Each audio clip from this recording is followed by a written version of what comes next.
Pak Prabowo adalah orang yang merusak masa depan Gibran Rakabuming Raka. Dulu jauh sebelum Undang-Undang Pemilu tahun 2017, di era reformasi dan bahkan di era Orde Baru dan juga di era Soekarno, kita tahulah bahwa undang-undang kepemiluan itu atau undang-undang yang mengatur sosok atau siapapun mau mencalonkan diri sebagai presiden dan wakil presiden itu 35 tahun kok guys. Pak Dasko pernah menyatakan, Dasko adalah ketua harian Gerindra, bahwa yang namanya Mas Gibran itu adalah pilihan Pak Prabowo dan Pak Prabowo lah yang meminang kepada Pak Jokowi. Berkali-kali Pak Jokowi tolak, tapi tetap saja permohonan Pak Prabowo.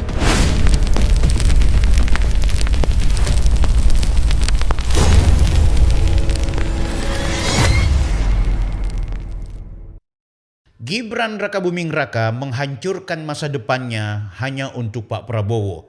Pak Prabowo adalah orang yang merusak masa depan Gibran Rakabuming Raka. Bagaimana cerita ini guys? Ayo kita bahas di video ini. Tonton sampai dengan selesai. By the way, jangan lupa untuk di-subscribe, like, komen, dan share kalau dianggap bermanfaat.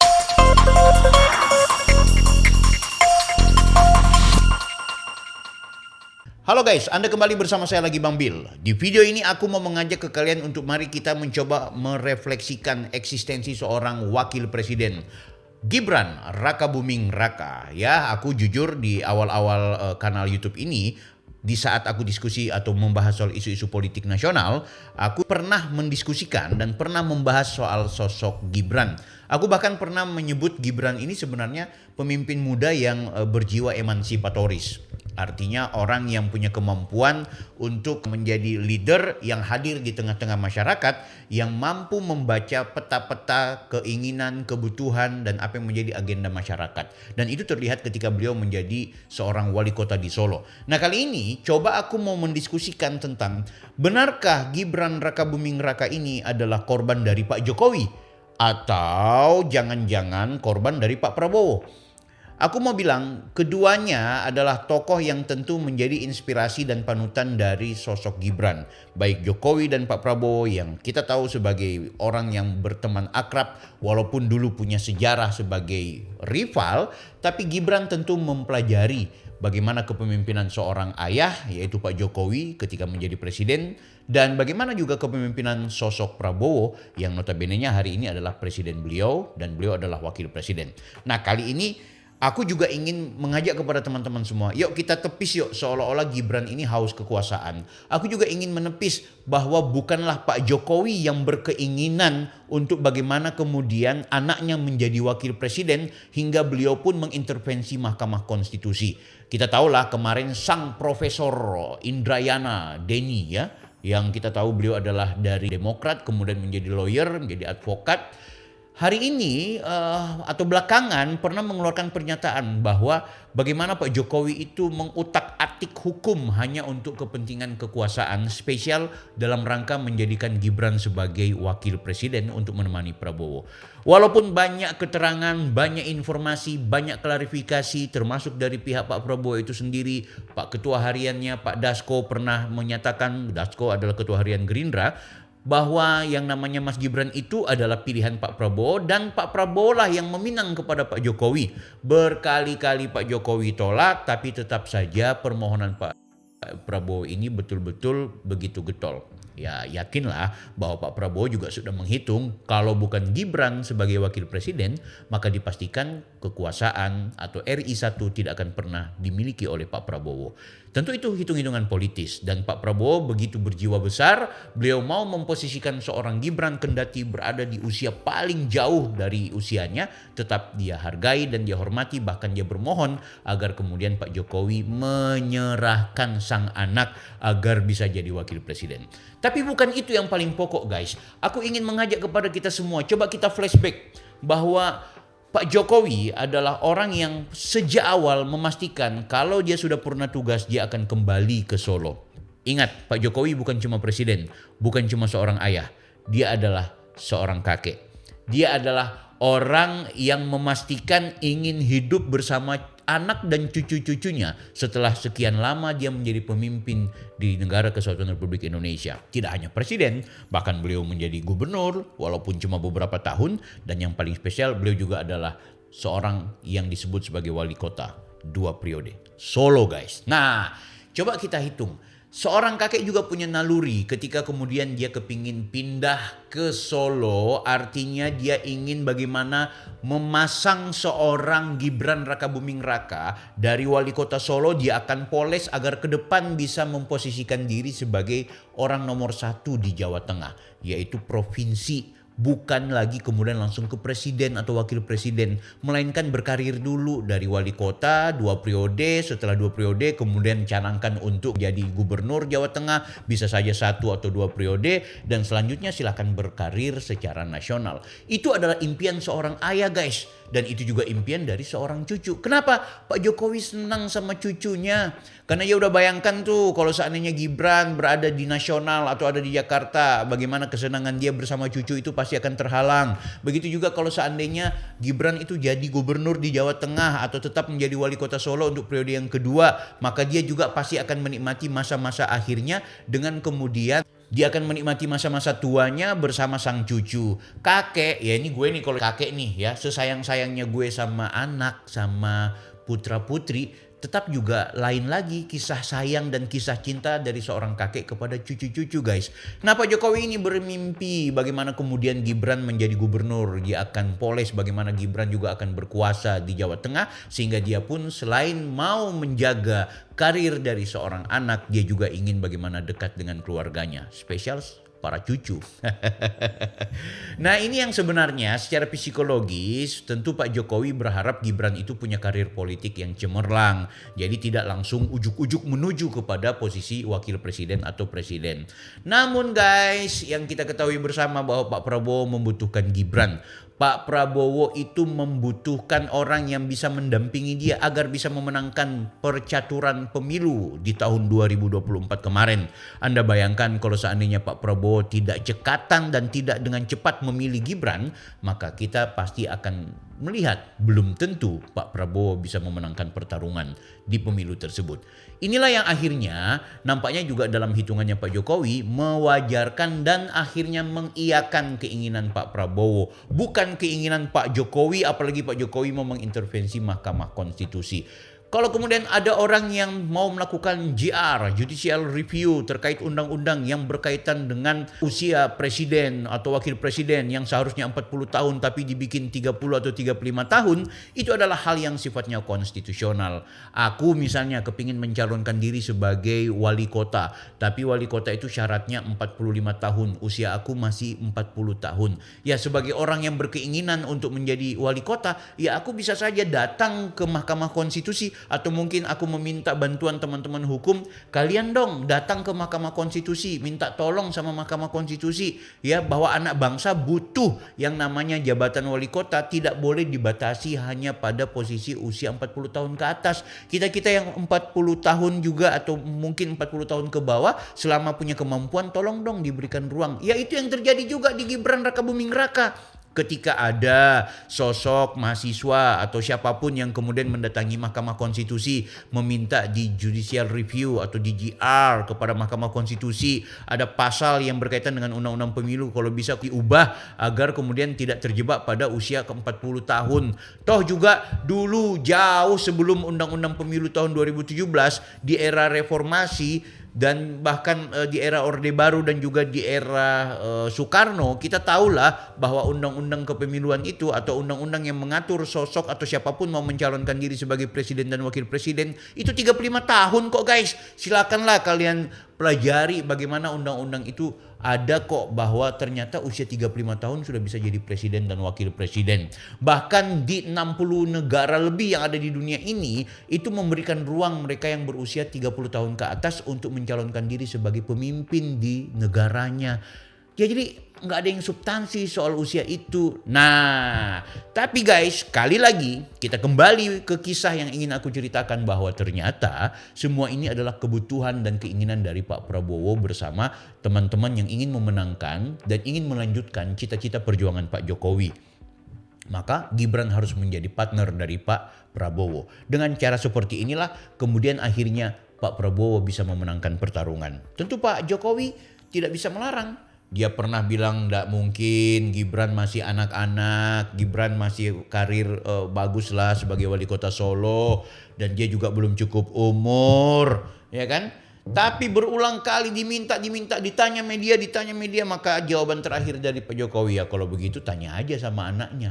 Kan gitu. Itu simbol bahwa Pak Jokowi tidak pernah mengintervensi, tidak pernah menginginkan, tidak pernah membutuhkan, tidak pernah merencanakan agar kemudian Gibran dijadikan wakil presiden. Kenapa guys? Ini kata kuncinya.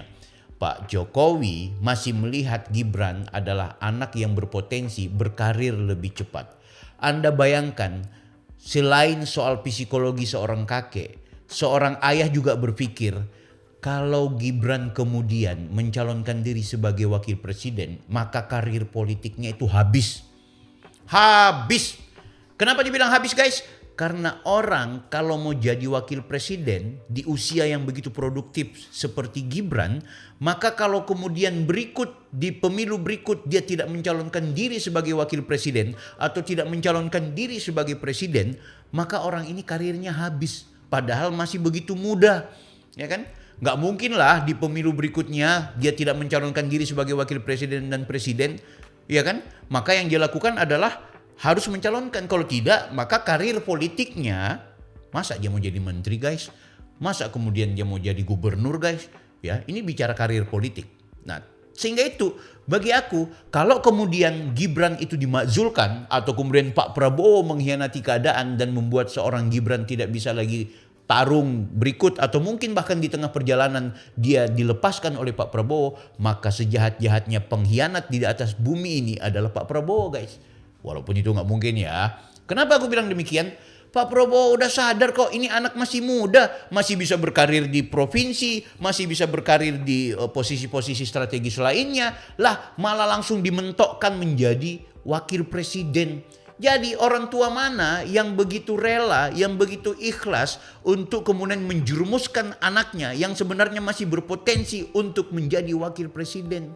Sementara karirnya itu masih bisa dari gubernur, ya, kemudian menuju 2 periode di gubernur, selanjutnya bisa saja DPR RI, ya kan? Atau selanjutnya langsung ke istana jadi menteri, ataupun langsung jadi wakil presiden. Tapi karir itu panjang. Tapi di usia yang masih 30-an ini, yang sekarang kita tahu udah ada di kayaknya sekarang udah 40 tahun ya. Oh belum, masih ada kurang lebih 1-2 tahun lagi beliau menjadi umur di 40 tahun.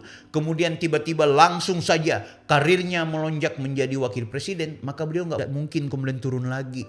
Maka gak mungkin secara politis beliau akan turun menjadi menteri. Maka dia harus berjuang menjadi wakil presiden.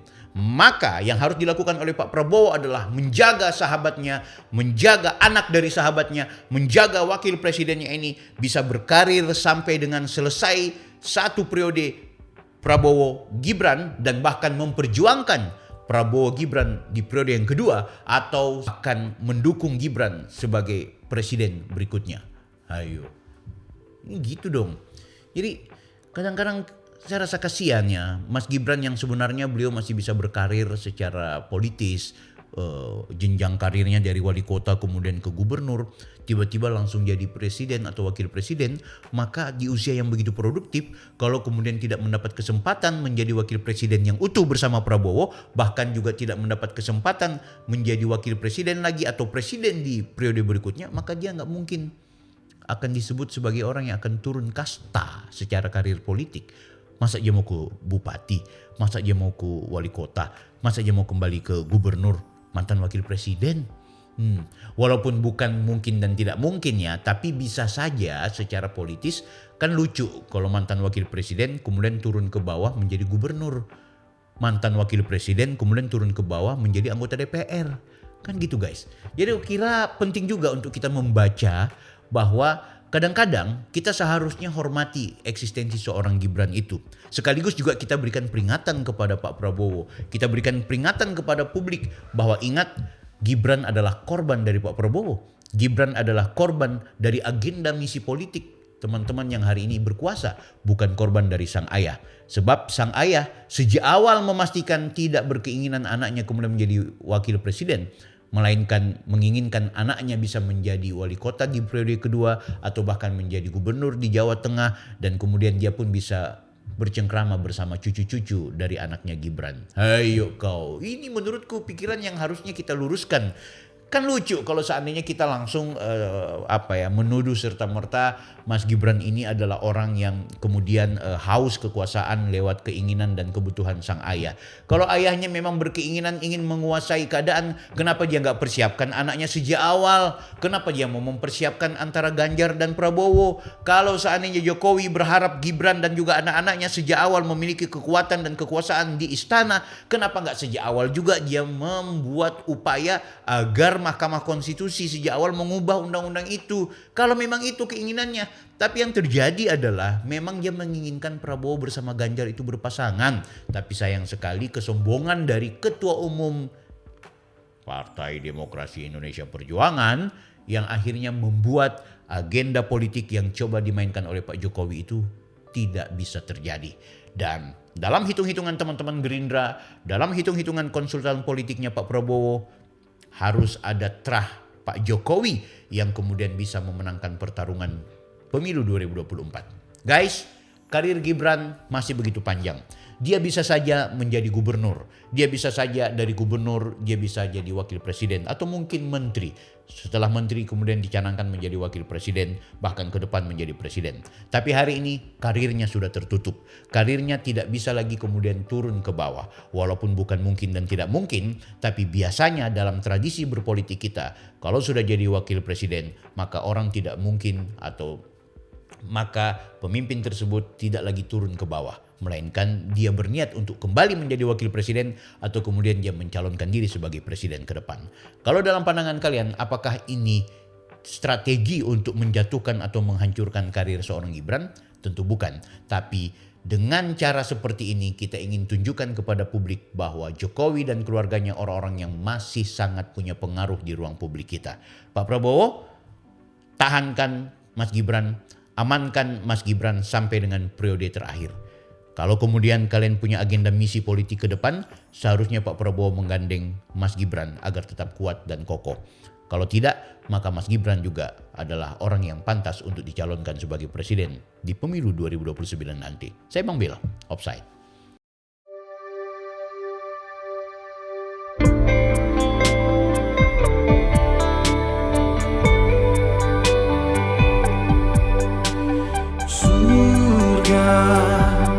Jalannya ada di dunia. Setelah meninggal dunia tak ada lagi kesempatan untuk bertakwa. La ilaha illallah, lafaz penghuni surga. Firdaus adna ima wa darussalam muqamamu qamun amin khuldi. Golongan orang Al-Quran menjaga lisan